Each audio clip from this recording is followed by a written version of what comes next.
kiwoce.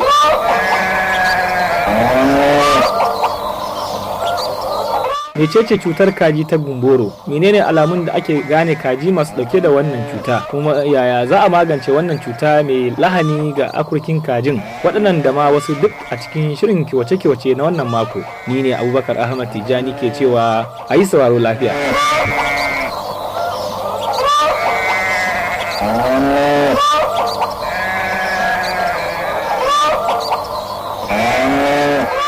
Makiyaya da sauran jama'a masu sauraron mu assalamu alaikum, kuma barkamu da sake saduwa da ku cikin wannan shiri na kiwace-kiwace, shirin da ka zo muku daga ma'aikatar bincike wayar da kan manoma da kuma ba da dabarun noma ta ƙasa da ke jami'ar Ahmadu Bello Samaru Zaria, wato NAERLS.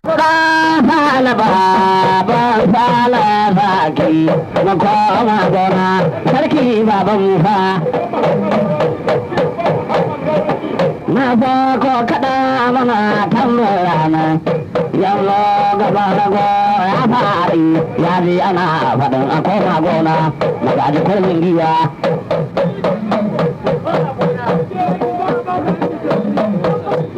Lika an gaji kan gero na gode maka ɗan mai gero ya bayyana rahim noma. Madalla, a cikin wannan shiri na kiwace-kiwace na wannan sati muna tare da ƙwararren nan namu na fannin nazarin kiwon dabbobi da kuma yadda ake kula da lafiyarsu da yadda ake samar da abincinsu na nan ma'aikatar bincike wayar da kan manoma da kuma ba da dabarun noma ta ƙasa da ke nan jami'ar Ahmadu Bello Samaru Zaria, wato Malam Yunusa Yakubu Safe. Malam Yunusa Yakubu Safe, barka da warhaka. Assalamu alaikum. Wa alaikum salam. Barka da zuwa wannan shiri. Yau kamar yadda aka ji a cikin gabatarwa wannan shirin namu zai tattauna wata cuta mai tsananin lahani ga kaji. Wato wannan cuta ita ce gumboro. Menene ainihin ma shi wannan ciwo ko kuma wannan cuta ta gumboro? Waɗanne alamomi ne ake ganewa idan kaji sun kamu? Yaya ake warkar da kaji masu wannan cuta? Sannan daga ƙarshe za mu ji shawarwari masu ma'ana ga makiyayan kaji. To, Malam Yunus Yakubu Safe,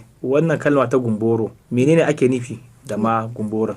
Na, gumboro dai wata cuta ce wanda yakan kama kaji musamman yayan tsako. Amma ya fi kama yayan tsaku na broilers kaji wanda akan kiwo su domin nama da cockeries. Yakan kama layers amma ba da yawa ba. Su waɗanne ne layers? Masu ba da kwai. Masu saka kwai. Masu saka kwai. Su layers yakan kama su idan sun yi kamar sati 8 zuwa sama ne. Amma su broilers wato masu ba da nama yakan kama su tun lokacin da suna ƙanana. Saboda haka sun fi damun wannan iri na yayan tsako na masu ba da nama waɗanda ake kiwo don ci ya fi damun yayan tsakunsu. Wato wannan cuta yana daga cikin mugun cuta ne wanda makiyayi da yawa sukan asara dukiya mai dimbin yawa. Dalilin shi kamar misali mutum ya sayi kaji 10 yau a ranar guda yana iya cinye guda 9. Ko kuma mutum ya sayi kamar guda 100 a ranar guda zai iya rasa guda 40 ko 50 ko fiye da haka. Saboda haka wannan cuta mugun cuta ne wanda dole ne kamata makiyayi su san tarihinsa da yadda za a iya magance su. Wannan cuta farko an gano shi ne a kasan Amerika. Ya samu suna ne gumboro tun suna wani bature wanda ya fara gano wannan cuta, wato wannan abubuwan da ababe wato virus, wato wani kwayan da ba iya ganin shi da ido wanda ka kawo wannan cutan. Saka wannan cuta suna gumboro ko kuma infectious bursar diseases. To yaya ake gane idan kaji sun kamu da wannan cuta ta gumboro? Akwai wasu alamomi? To akwai alamomi da yawa wanda idan kaji ya kama da wannan gumboro yakan nunawa. Na farko dai mun ce ya fi kashe yayan taku na kajin da aka kiwo su domin nama. Abinda na farko za a nura shine idan mutum ya zuba yayan taku ya ba su duk dumi da suna bukata da ruwa da abinci da suna bukata. Sai ya sami 3, 4, 5 a rana guda ya mutu.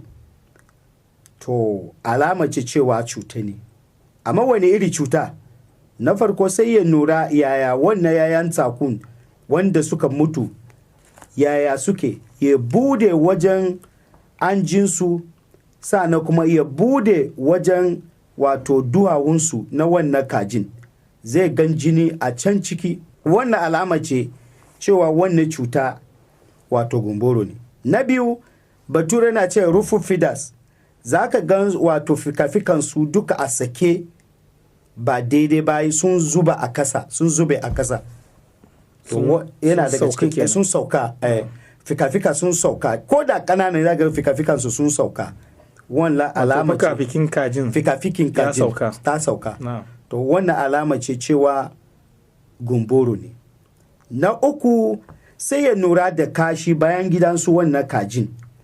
Idan suna zawo fari-fari, to wannan alama ce cewa wannan cuta gumboro ne ya kama su. Sai dai wani lokaci kashin yana iya juye ko ya zama kamar yelo haka, amma da jini a ciki. To wannan har ila yau ana nuni cewa wannan alama yana nuni cewa ishara ce cewa wannan kajin cutan da ka damunta shine wato gumboro. Ko kuma idan yana so ya gane idan yana da thermometer, wato abun dauka temperature na jiki, wato yanayin zafin jiki, to sai ya dauka temperature sai ya hauna.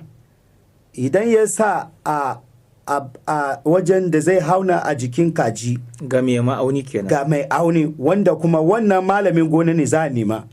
Ba haka kawai mutum ya sai temperature ya daura man kaji, wato thermometer ya daura a jikin kaji ba. Wanda yake da ilimi masane sai ya hauna wato yanayin jikin, wato temperature na jikin, zafin jikin kenan. Idan zafin yana dagawa kuma yana sauka, yanzu ya yi sama, nan da na ya yi kasa, alama ce cewa gumboro ce ka tare da wannan wato kajin. To mai sauraro, kafin kwararren namu ya ci gaba da bayani ga mabudin kunne.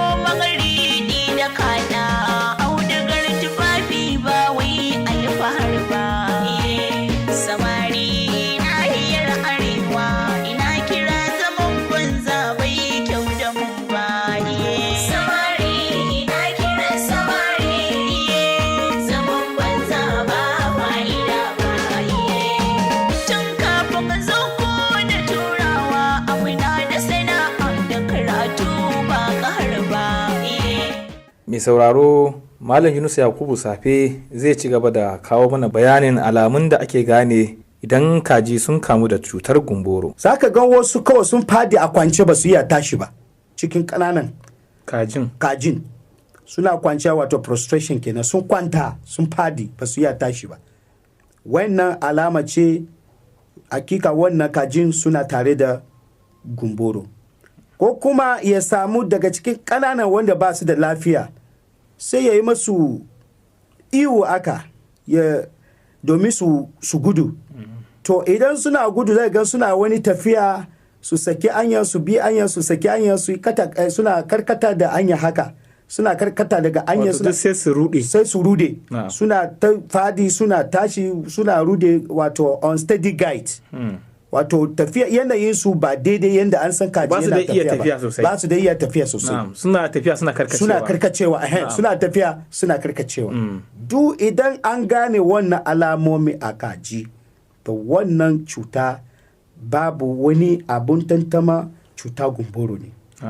Duk waɗannan yana daga cikin ababen da ana nura. Sannan kuma akwai abun da bature na cewa a slight tremor at onset of the disease. Menene tremor? Zaka gan kamar wato kajin kamar yana bari, kamar idan mutum yana jin sanyi kaga jikin yana bari haka yana shakin cewa makarkata to alhamdulillah suna da wato wannan cutan gumboro inda suna makarkata din sa'annan kuma uwa ba za su ci abinci ba loss of appetite bature na ce anorexia of feed ba za su ci abinci ba za su ki cin abinci ko da suna da yawa inda ya kama su za su daina ci abinci kuma za ga dehydration suna bushewa wato suna rage jikin yana bushewa suna zama ramen sun fara ramewa idan kuma ka dauko manyan ka daga su sama ba za ka ji wani nauyi ba kamar ka dauko pepper ne kawai babu wani nauyi da za ka ji ka dauko abu da rai a hannu to idan makiyayi sun lura da irin waɗannan ababai ya cikin wato garki na kajin shi to hakika wannan kaji suna dauko da wannan cuta gumburu su duba yana ci abinci ko bai ci idan bai ci abinci to hakika wannan cuta yana nan to ba sani ba ko masana irin ku masana ilimin kaji ba sani ba ko sun gano yadda wannan cuta ke yaduwa yadda ma kaji suke kamuwa da wannan cuta kwarai da gaske akwai hanyoyi da yawa yadda wannan cuta suka haduwa na farko dai idan daya daga cikin yana dauko da wannan cuta bature na ce true contact wato idan jikinsu ya zo kusa da juna wannan zai yi transfer wannan ya dauka wannan ya transfer kuma tunda suna na wuri daya a sake kuma a zube dole kaga zai fara yaduwa da ɗaya ya kamu to duk sauran za su kamu sai inda ba yi magani da wuri ba sa'annan kuma equipment menene equipment ababen da ana ce da su kajin da suna sha da su ruwa idan wannan kwaya mai haddasa wannan cutan ya fada a cikin wannan kayan ci abinci ko kayan basu ruwa to a ta wannan hanyar suna iya dauka sannan kuma wannan iska numfashin da suna numfasa idan iska ya doko da wannan cutan sun numfasa za su iya kamuwa sannan kuma shi ma abinci da kanshi wani lokaci makiyayi wajen saye abincin mai yakan shiga uku to domin me idan ya sayi abinci wanda ya dade a kamfani ya lalace ya dade ajiye ba zuwan saya ba sai daga can kawai kaje ka saya to irin wannan mazai gan nan da nan masu sai da wani abinci sai su yi makiyayi sauki kila idan ana sai da misali kamar a nan gari yanzu ana sai da chick mash 2,000 sai su ce kawo 1,500 wani ma ya ce kawo 1,000 ya gan sauki sai ya saya ya je ya kashe duk ajin shi da wannan abinci alale yana fata ya ci gaba sai ya samu cin baya to saboda haka abinci mai yana daga cikin yanayin da kaji sukan kamuwa da wannan ciwo saboda haka lura da abinci sa'annan kuma contaminated litter wato wannan dusan katako da ana zuba a kasa idan ba canza su ba gyara su a wanke a canza to su ma sukan kawo wannan cuta mai suna gumboro sa'annan kuma akwai irin kazuna irin namu na gida wanda suna yawon su ba control idan mutum ya da irin kaji irin namu na gida suna shiga gonan kajinsa to wannan shi da kanshi ne yana kawo kanshi problem. To mai sauraro sai kuma a cikin shirinmu na gaba za mu ci gaba da wannan tattaunawa akan cutar kaji ta gumboro. Domin neman ƙarin bayani sai a rubuto zuwa ga darakta ma'aikatar bincike wayar da kan manoma da kuma ba da dabarun noma ta ƙasa da ke jami'ar Ahmadu Bello Samaru Zaria NAERLS akwatin gidan waya 1067 Samaru Zaria lambar tarho 08035066982 sai adireshin yanar gizo director@naerls.org. A madadin wannan ma'aikata wadda ta ɗauki nauyin kawo muku wannan shiri kowane mako daidai lokaci irin wannan da kuma duk wanda ya taimaka shirin ya samu kammaluwa cikin yardar Allah. Ni Abubakar Ahmad Tijani ke cewa mu huta lafiya.